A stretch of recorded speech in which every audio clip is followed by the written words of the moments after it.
quiet lives here. You're supposed to be trouble. She pays us to shelter you. We need those payments, Stashek. Have you ever snared a rabbit? Watch how I tie this.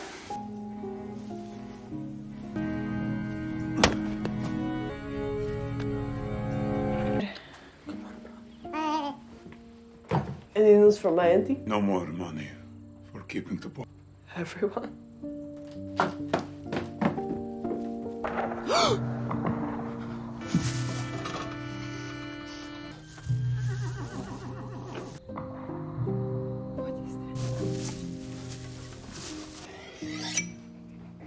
A rooster and a hen.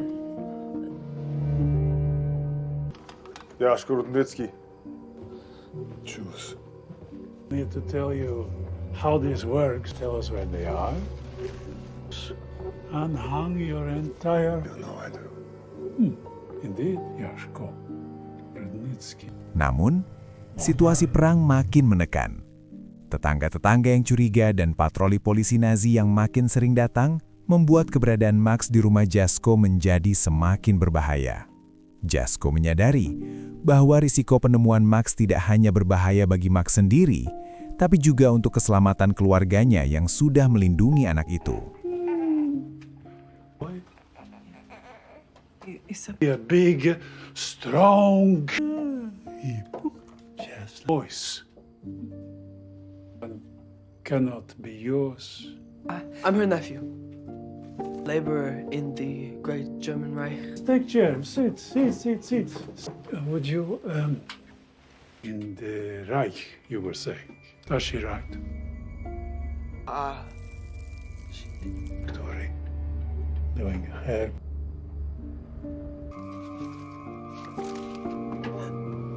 I'm sorry.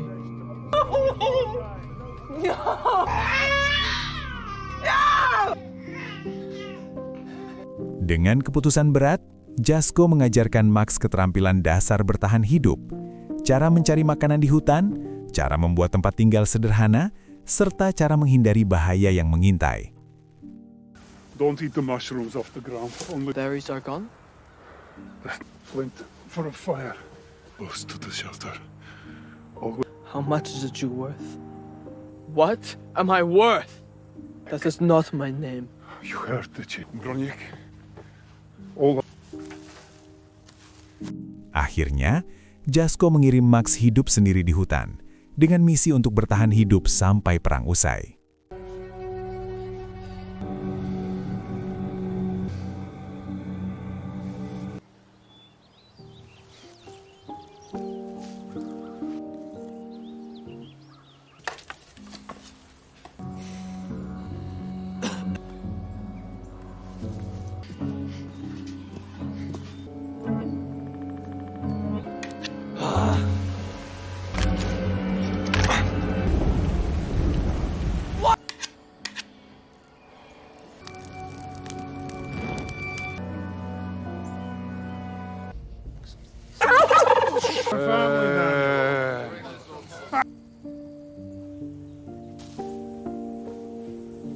Tate.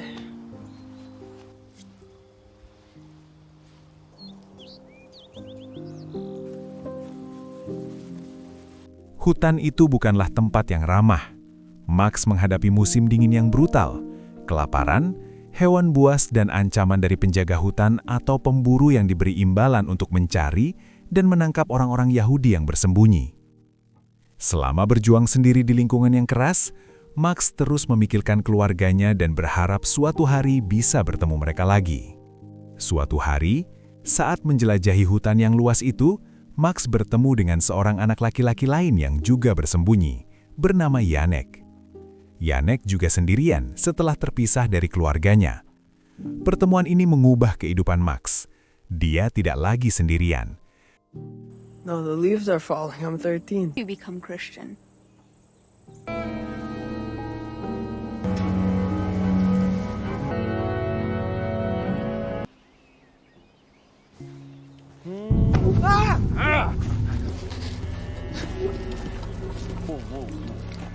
Rahina, I thought myself a Jew.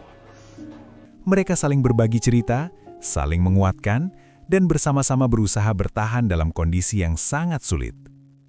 Keduanya saling belajar mencari makan, berteduh dan menghadapi ketakutan bersama. Seiring berjalannya waktu, hubungan Max dan Janek berkembang dari sekedar teman seperjuangan menjadi persaudaraan yang mendalam. Max, yang awalnya hanya berjuang untuk bertahan hidup sendiri, kini merasa bertanggung jawab juga atas keselamatan Janek. Mereka berdua mulai saling melindungi dan saling berharap untuk masa depan. Meski hutan memberikan kesempatan untuk bertahan hidup, bahayanya tak kunjung hilang. Pemburu dan Nazi yang memperlakukan kebijakan hadiah bagi siapa yang menemukan orang-orang Yahudi semakin gencar mencari jejak mereka. Max dan Janek harus menghadapi tidak hanya bahaya fisik, tetapi juga beban emosional yang berat, kehilangan, ketakutan, dan kerinduan akan rumah serta keluarga mereka yang terpisah jauh. Sepanjang perjalanan mereka di hutan, mereka juga menemukan momen-momen kecil penuh kemanusiaan. Tawa, cerita, dan imajinasi yang membantu mereka tetap merasa seperti anak-anak meskipun hidup terus memberi tantangan besar. Trapped them for 100 years ago. A great rabbi. Like, now? What if that happens Janek. to us?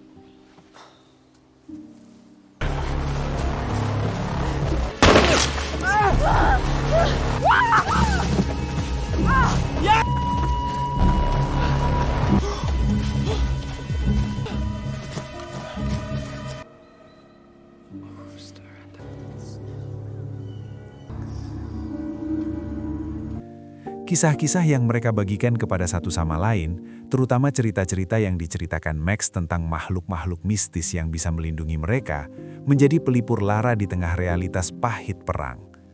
Namun, takdir tak selalu berjalan sesuai harapan.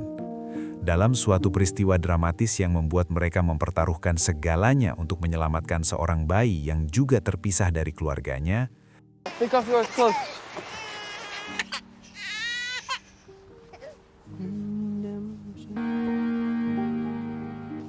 Двигай! Подняй руки! Бой!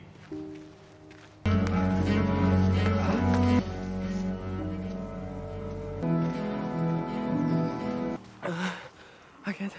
Everyone After dark. has risen and it's crashing. Then. Janek, what's wrong? Wake up. I'm sorry. You can do it. tragedi menimpa Janek. Dalam usaha menyelamatkan bayi itu, Janek harus membayar harga yang menjaga keselamatan sang bayi dan Max. Momen ini menjadi titik emosional yang sangat kuat dalam cerita. Sebuah pengorbanan yang menunjukkan nilai persahabatan dan kemanusiaan di tengah kengerian perang.